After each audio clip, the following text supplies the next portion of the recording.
This video will briefly outline the problems with MMT as I see them. The first problem is that deficits are not required for central bank money creation.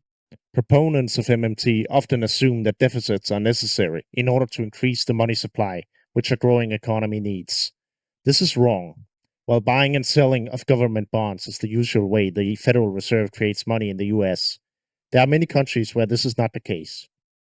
In countries where the primary goal of monetary policy is to maintain a certain fixed exchange rate or ensure international competitiveness, such as Denmark or Singapore, central banks usually conduct their monetary policy and increase or decrease the supply of base money by buying and selling foreign currencies.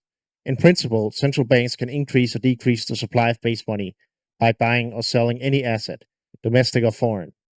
Government deficits are therefore not necessary in order to increase the money supply, and indeed do not in principle have anything to do with the pace of increase in the supply of base money. It is the banking sector as a whole, including the central bank, that has the ability to create money. The fiscal operations of the government are quite irrelevant in that regard. Proponents of MMT know of the ability of private banks to create deposit money, but do not seem to comprehend that this undermines the story of money as purely a creation of the government. While the banking sector does require a monetary base on which bank deposits are claims in order for bank deposits to have any value, this monetary base does not need to be provided by a government. During the era of the gold standard, bank deposits were claims on gold and could be exchanged for gold, which is a commodity that can of course be produced by the private sector. A government-produced currency is thus not necessary for a monetary or banking system to function. The second problem is that monetary policy is far more powerful than fiscal policy and commodity price shocks, unlike what MMT proponents claim. Proponents of MMT cannot seem to agree how or if monetary policy works, though they do all seem to agree that it is a relatively ineffective way of controlling inflation. Warren Mosler believes that monetary policy works in the opposite direction of that assumed by most economists. He believes higher interest rates lead to higher inflation and lower interest rates lead to lower inflation. This is why he advised the Turkish government to decrease interest rates as a way to lower inflation. Bill Mitchell seems to believe monetary policy as the direction the mainstream assumes, and argues against raising interest rates on the basis that it would hurt the economy. Stephanie Kelton seems to hold the same view.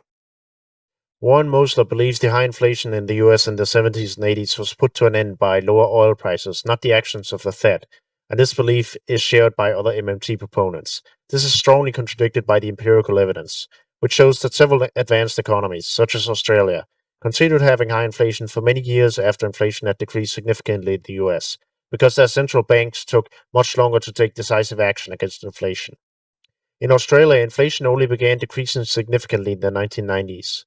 Other countries such as Switzerland and Germany saw their rates of inflation decrease significantly before the United States and before the falling commodity prices of the 1980s.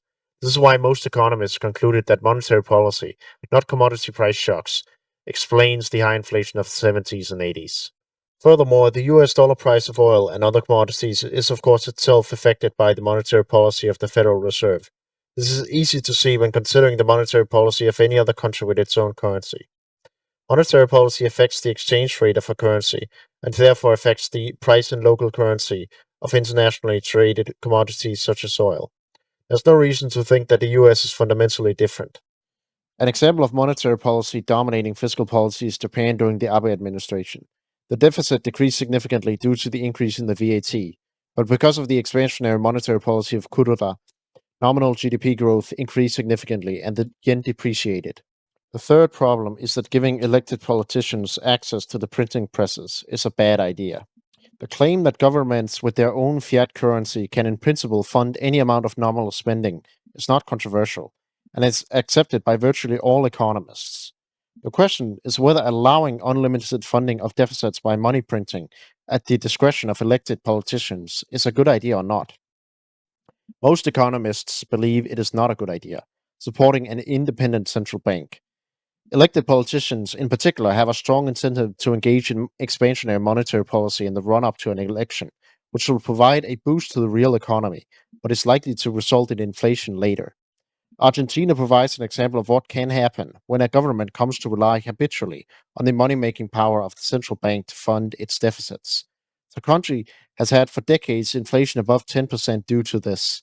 A change in this status quo from elected politicians is unlikely, as it would require significantly cutting government spending and or significantly increasing taxes. The fourth problem is that a job guarantee is simply a form of workfare and would not revolutionize the economy. A central MMT proposal is the job guarantee, which will supposedly eliminate unemployment. As Matt Brunig has pointed out, a job guarantee is essentially a form of workfare. Several European countries have already implemented requirements for those who have been on unemployment benefits for a specific duration to work for their benefits. This is part of what is known as active labor market policies. There's nothing revolutionary about job guarantees, and they would not eliminate unemployment under reasonable and currently accepted definitions of unemployment, which do not count those in government funded active labor market programs as employed. The fifth problem is that MMT is a political movement.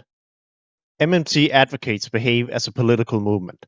They refuse to clearly criticize each other when they disagree. An example of this is the disagreement between Stephanie Kelton and Bill Mitchell about the role of taxes in the economy. This blog post by Bill Mitchell is a reference to tweets by Stephanie Kelton, though of course he doesn't mention this in the blog post. You will never see Stephanie Kelton and Bill Mitchell engage in a discussion about this, nor will you ever see Bill Mitchell, Stephanie Kelton, and Warren Mosler discuss their different opinions on the effect of monetary policy. This is the way you expect a political movement, which will, of course, prefer to downplay any differences, to behave. It is not the way participants in a serious intellectual project would behave. Despite these fatal flaws, I expect that MMT and similar perspectives will have an increasing influence on the economics profession. This is in line with the general leftward shift of academia. Evidence be damned.